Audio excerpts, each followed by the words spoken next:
మేము leader of opposition Rahul Gandhi గారితో పాటు ఎలక్షన్ కమిషన్ ని కలవడానికి వెళ్ళినప్పుడు మమ్మల్ని పోలీసులు అడ్డుకున్నారు.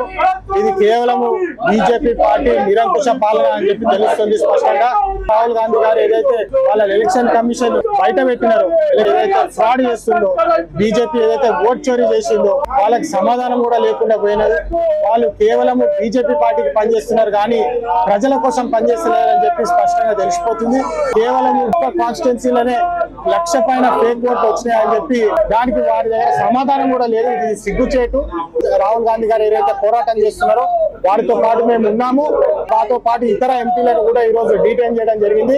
ఇది కేవలం బీజేపీ పార్టీ నిరంకుశ పాలనతో జరుగుతున్న ప్రభుత్వం కానీ ప్రజల ప్రభుత్వం కాదని చెప్పి స్పష్టంగా తెలుస్తుంది. దీని ఎట్టి పరిస్థితుల్లో మేము వ్యతిరేకిస్తాము.